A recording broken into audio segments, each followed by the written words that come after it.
Chapter 3. Right knowledge or knowledge of relations. Then Mahamati said, "Pray tell us, Blessed One, about the being and the non-being of all things."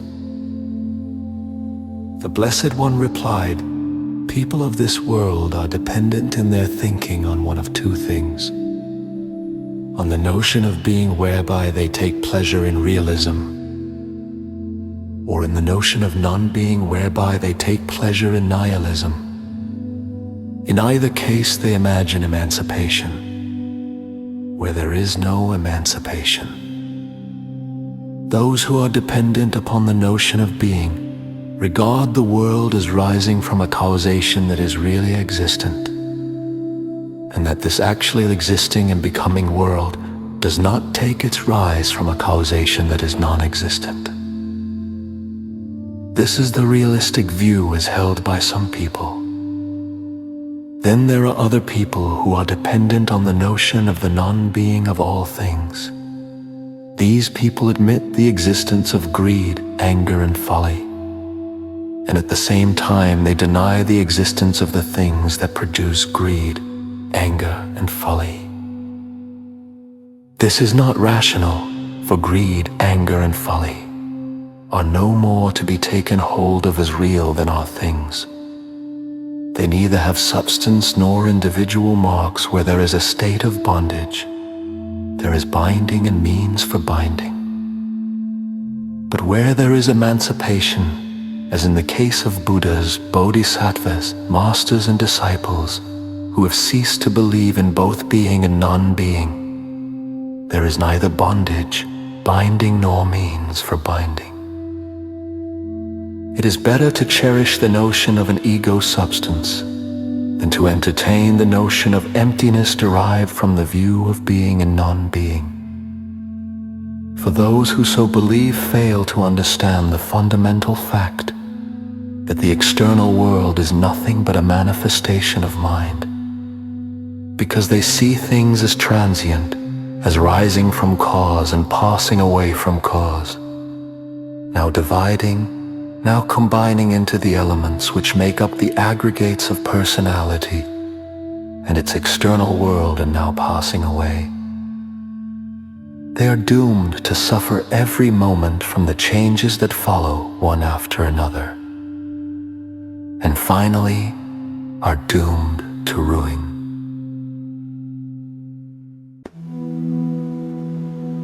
Then Mahamati asked the Blessed One, saying, "Tell us, Blessed One, how all things can be empty, unborn, non-dual, and have no self-nature, so that we may be awakened and quickly realize highest enlightenment."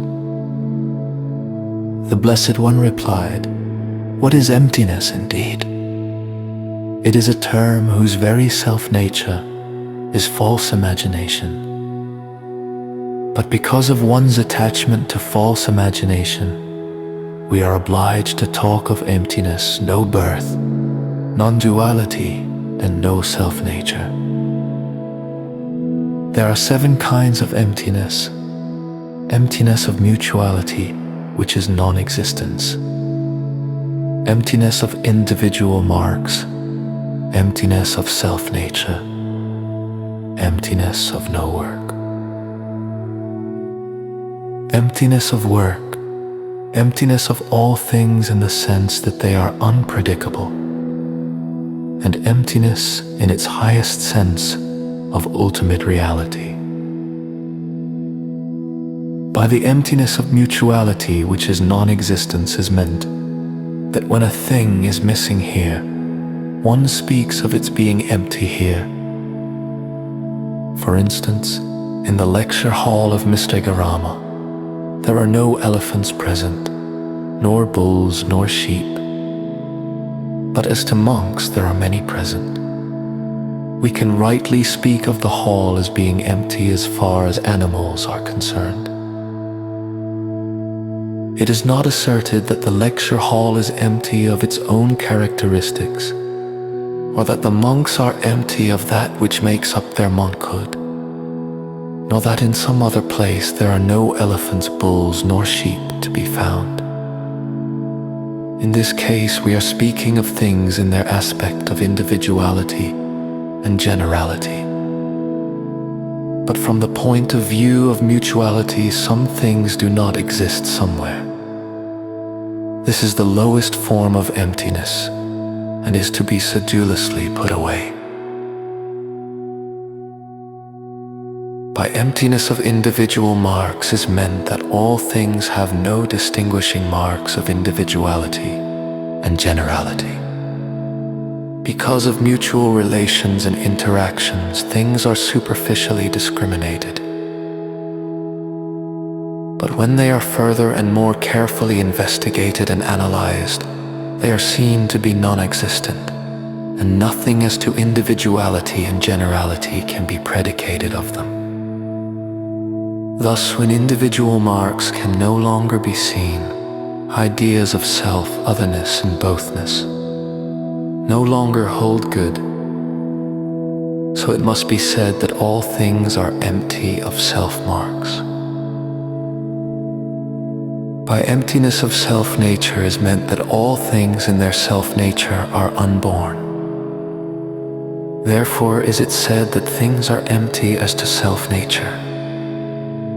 By emptiness of no work is meant that the aggregate of elements that makes up personality and its external world is nirvana itself, and from the beginning there is no activity in them. Therefore one speaks of the emptiness of no work. By emptiness of work is meant that the aggregates, being devoid of an ego and its belongings, go on functioning automatically as there is mutual conjunction of causes and conditions. Thus one speaks of the emptiness of work. By emptiness of all things in the sense that they are unpredictable is meant that, as the very nature of false imagination is inexpressible, so all things are unpredictable and, therefore, are empty in that sense.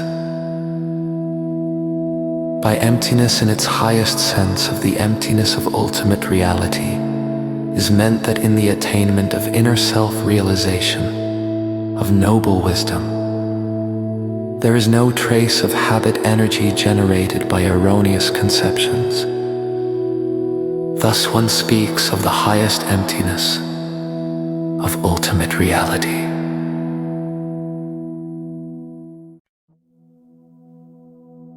When things are examined by right knowledge, there are no signs obtainable which would characterize them with marks of individuality and generality. Therefore they are said to have no self-nature, because these signs of individuality and generality are seen both as existing and yet are known to be non-existent, are seen as going out, and yet are known not to be going out. They are never annihilated. Why is this true?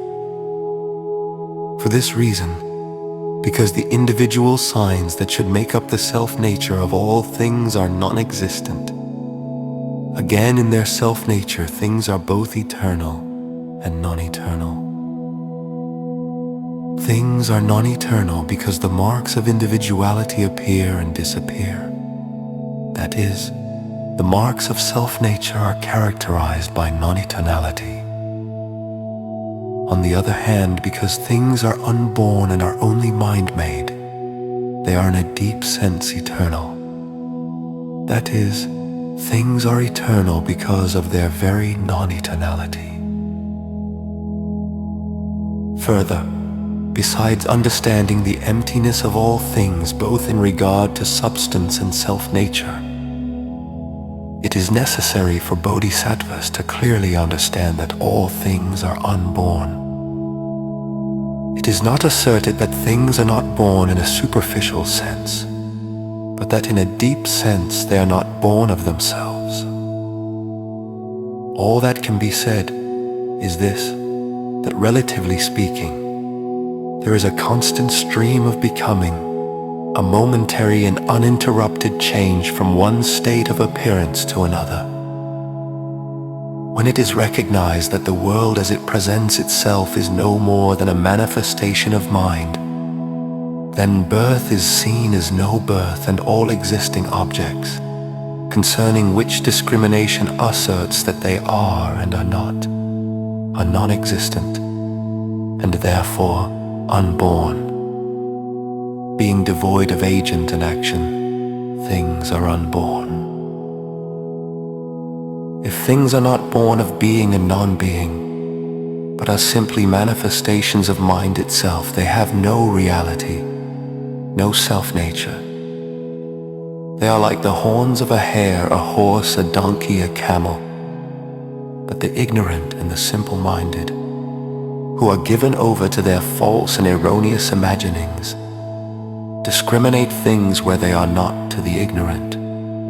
The characteristic marks of the self-nature of body, property, and abode seem to be fundamental and rooted in the very nature of the mind itself. So they discriminate their multitudinousness and become attached to them. There are two kinds of attachment. Attachment to objects as having self-nature, and attachment to words as having self-nature. The first takes place by not knowing that the external world is only a manifestation of the mind itself. And the second arises from one's clinging to words and names by reason of habit energy. In the teaching of no birth, causation is out of place because, seeing that all things are like Maya and a dream, one does not discriminate individual signs. That all things are unborn and have no self-nature, because they are like Maya, is asserted to meet the thesis of the philosophers, that birth is by causation. They foster the notion that the birth of all things is derived from the concept of being and non-being, and fail to regard it as it truly is, as caused by attachment to the multitudinousness which arises from discriminations of the mind itself. Those who believe in the birth of something that has never been in existence and, coming into existence, vanishes away, are obliged to assert that things come to exist and vanish away by causation. Such people find no foothold in my teachings when it is realized that there is nothing born and nothing passes away. Then there is no way to admit being and non-being, and the mind becomes quiescent.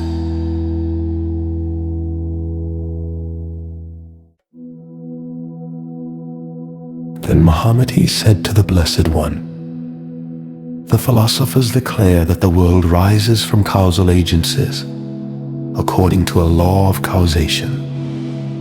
They state that their cause is unborn and is not to be annihilated.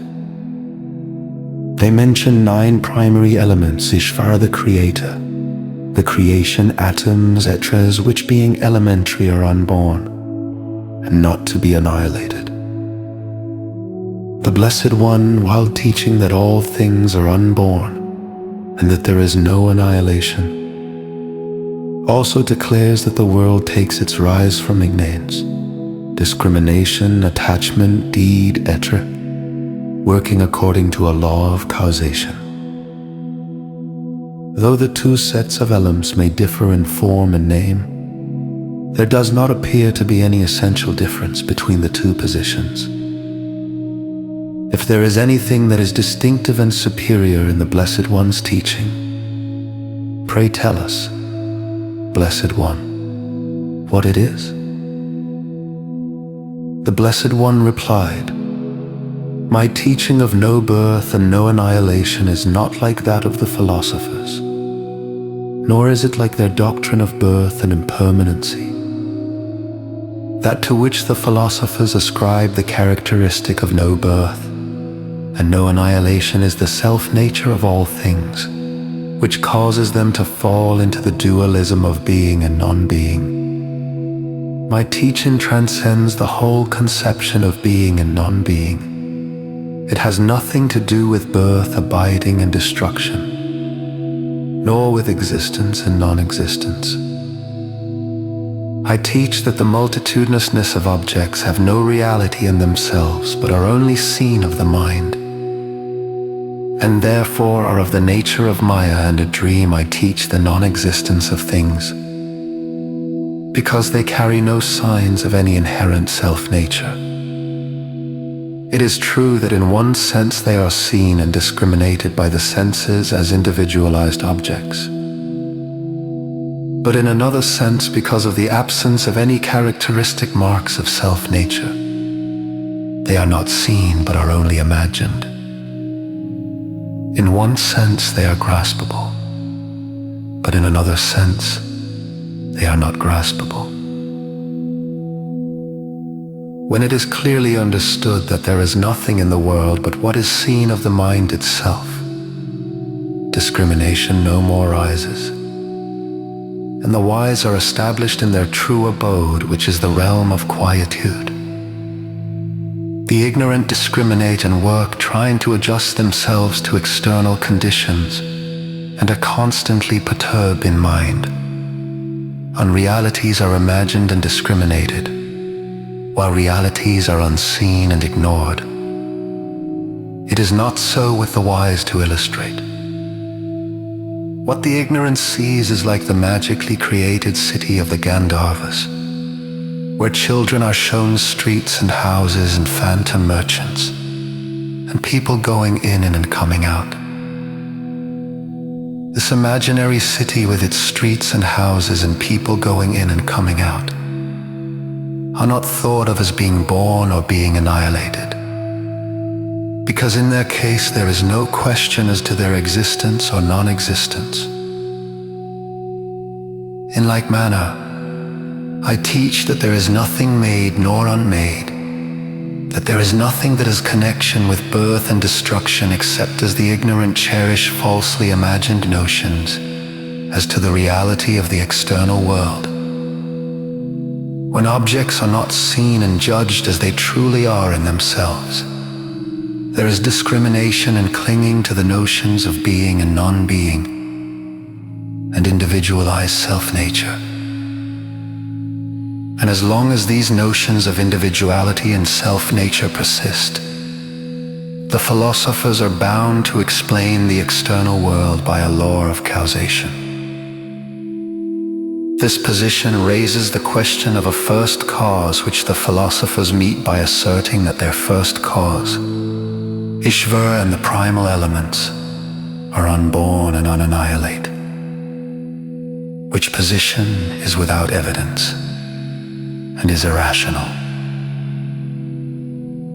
Ignorant people and worldly philosophers cherish a kind of no birth, but it is not the no birth which I teach. I teach the unbornness of the unborn essence of all things, which teaching is established in the minds of the wise by their self-realization of noble wisdom. A ladle, clay, a vessel, a wheel, or seeds, or elements. These are external conditions: ignorance, discrimination, attachment, habit, karma. These are inner conditions.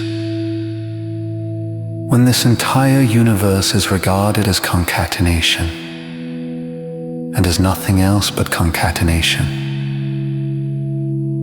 then the mind, by its patient acceptance of the truth that all things are unborn, gains tranquility.